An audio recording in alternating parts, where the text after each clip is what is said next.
wrestling fans, guys,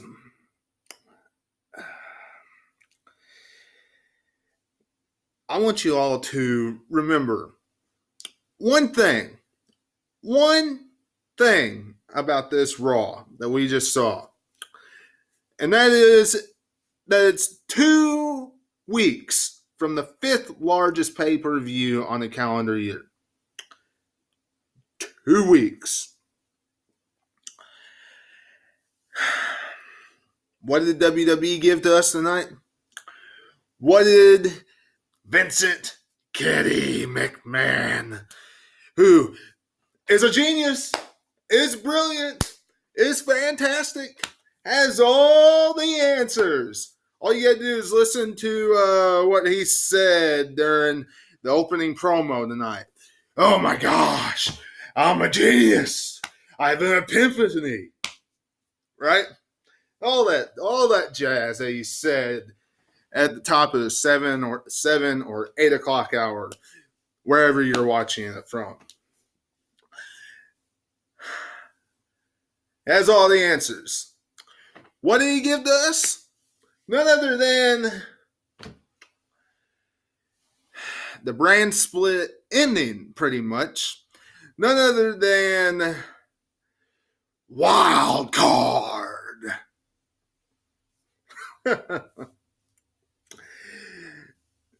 WWE wrestling fans, let me be perfectly clear on this. I hope that Vince McMahon, Kevin Dunn, and the rest of them, while they're writing this show from here on out, they do not just use this to put the same stars from SmackDown on Monday nights and from Raw over on SmackDown. There's 4. If you watched Raw that long, there's 4, not 3, 4. Lars Sullivan came into Vince's office and stared him down right before the WWE Championship matchup. So we've seen Roman Reigns. We've seen Kofi Kingston, Daniel Bryan, and Lars Sullivan. The next time we have SmackDown superstars on Monday Night Raw, make sure it's somebody different. Okay, Vince McMahon? You want this to be a wild card, somebody different, not the same superstars. Okay? And vice versa. We'll have to wait to see what happens on SmackDown tomorrow night. That's all I'm saying about the wild card. I'm sure you're going to get some people out there in the wrestling community that's going to absolutely go nuts and flip out about this. I'm not going to. I'm going to sit back, relax, see what happens. Listen, the brand split has been ruined, has not really been in full effect for quite some time. So I'm not real concerned about what they did tonight. And besides, wrestling fans, you and I both know that the only reason why Vince McMahon is really doing this to begin with is because Raw and SmackDown ratings are in the tank. They're in the tank. And with Fox coming in and all this stuff, they got to get ratings up. Simple as that. But now, let's go over the rest of Monday Night Raw, shall we? Because it really is kind of, I don't know, it's just like an show. It wasn't the worst I've ever seen, but it really wasn't the best either, by any means. I mean, the tag team division, once again, looked like a bunch of, just a big clump of crap. But at the same time, we had a WWE Championship matchup in the main event. And who's going to gripe, moan, groan, and complain about Kofi versus Dee Bryan in the main event? First time we've had a WWE Championship matchup on Raw in 3 years, roughly, something like that. So you look at the tag team division, though first, I'm going to get through that because, this was just horrible. You have the Viking Raiders. The only thing that made sense about the tag team division tonight, the Viking Raiders beat Hawkins and Ryder. There you go. You have number one contenders for the tag team championships. Hands down. Can't get much clearer than that. Money in the Bank, Hawkins, Ryder, you will drop those tag team championships. Now, what about the Revival? The Revival. They once again showed the Revival last week shaving each other's backs. They showed that clip. Okay? So what does the Usos do tonight? They embarrass the Revival even more by giving them some, I don't know, stuff that apparently they had put all over themselves. And then to top that all off, putting water on it made it worse. And they put it all over their junk. Really? Really. This is what you're doing with the tag team division on Monday Night Raw. Now I understand you turned down $500,000 per year for 5 years. I get that, and that's why you're embarrassing the Revival. But this is ridiculous. Okay? This is bad. All right? No. Seeing them roll around all over the ramp up by a Titantron.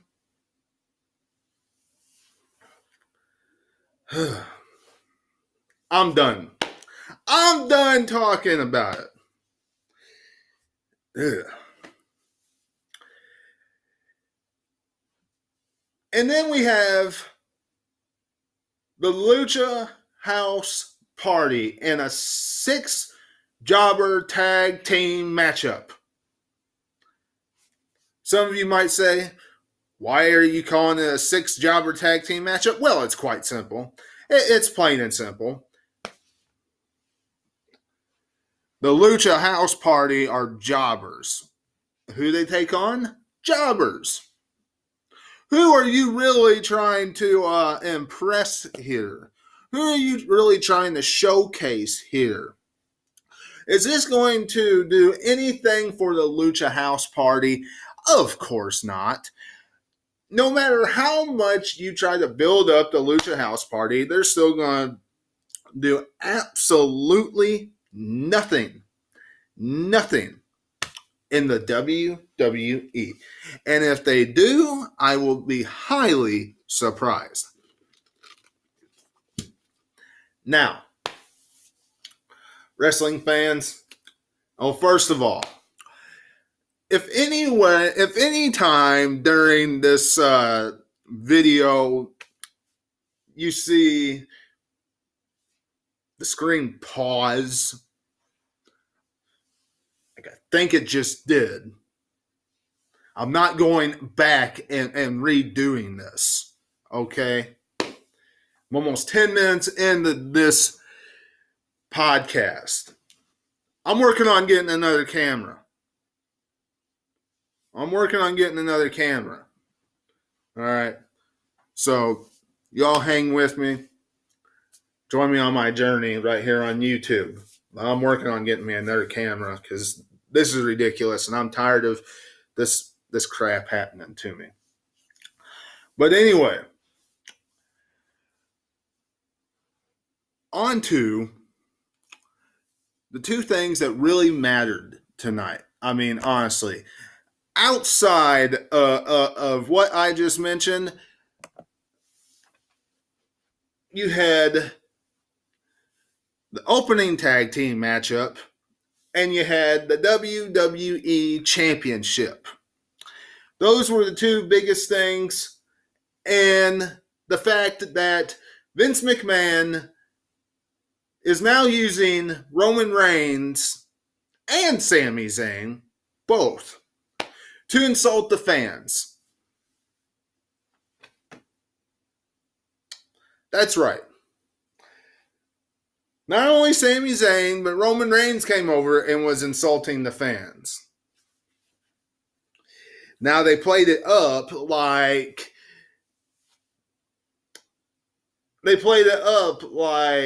Roman Reigns was agreeing with us and things of that nature, you know. And then you had Sami Zayn come out and say, you know, crap like, oh, what are you going to complain about next? Oh, you internet people and blah, blah, blah. You know, the same crap he says every week. Even though it makes him a really good heel, it's the same junk he's been saying every week. The point I'm trying to make here is, wrestling fans,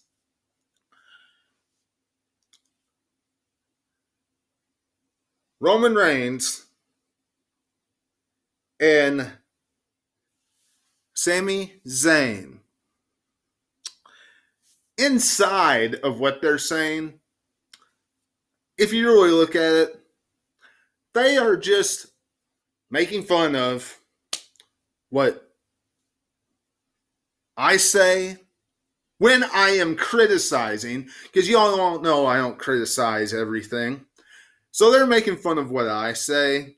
They're making fun of what you say, what you put in comments below, so on and so forth. Which is sad, because if it wasn't for us, there would not be a fan base right now, because the casuals are gone. There is no casual fan base.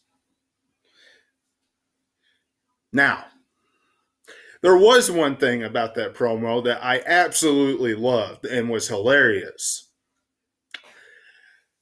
Daniel Bryan saying, there is nothing fun about Monday Night Raw. Nothing fun. I thought that was awesome. Because, quite frankly, a lot of wrestling fans, even though he stated that pretty much as an underlining term, underlining phrase of, hey, you know, we're making fun of you again. This is inside. This is what the fans say all the time. I loved it. At least that point. Because 90% of the wrestling fan base out there gripe more about Monday Night Raw. And it's still going to be the case, even with this superstar wild card super show shakeup they're having now. Brilliant, Vince McMahon. Okay, we'll see how it is come the ratings. And we'll see how it is come the response of everybody that talks about WWE and things of that nature as well. Okay? Now, I want you to pay real close attention to what WWE did with the opening match. They used Almighty Cringely to take on Seth Rollins and AJ Styles. And then Almighty Cringely's corner, his tag team partner, we have Baron Corbin.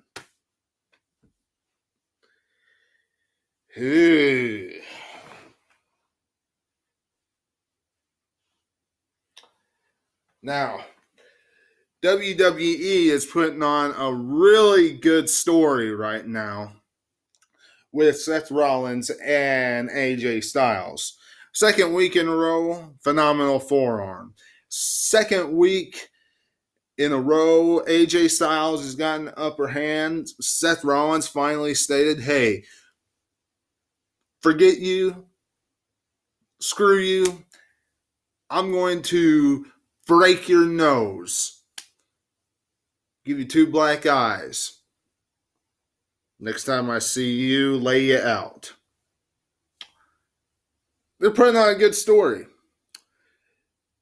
Question is, what's going to happen come Money in the Bank? Honestly, I think AJ Styles will end up getting the upper hand next week. And Seth Rollins will end up retaining at Money in the Bank. He's not having a 1-month title reign. No matter how many of you, which I know there is a select number, I'm not one of them, but there is a select number of you out there that say, oh, well, Seth freaking Rollins suck. Seth Rollins doesn't connect with the fans. No matter how many of you out there say that,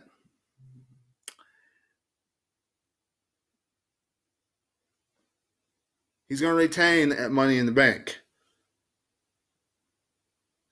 He's going to have a decent title reign. Decent. And from this podcaster's perspective, he has been one of the most entertaining aspects of Monday Night Raw for quite some time. So,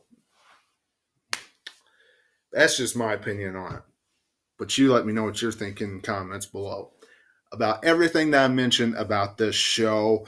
That was pretty much Monday Night Raw. I hope you enjoyed this review. Tune in tomorrow for my SmackDown Live review, where it'll be the Superstar Shakeup Wild Card Night 2. Ew. See what change they make. We'll find out. And we'll also find out who the new tag team champions will be in WWE. It won't be the New Day. I know it probably won't be them. They showed that on Facebook that it could be them, because they asked who we thought deserved to be the new tag team champions, and the New Day was up there. Well, as far as I knew, Big E was still injured. So what are you going to do? Put 2 titles on Kofi Kingston? Are you going to kill the storyline with Kevin Owens? Please don't. Please don't. Give it to a tag team that's new and fresh. I'm saying that here right now. I hope somebody's still with me right here at the end of this podcast. And if you are, thank you for making it through all this with me. And I will see you tomorrow for SmackDown Live. Till I see you then, catch you on the other side.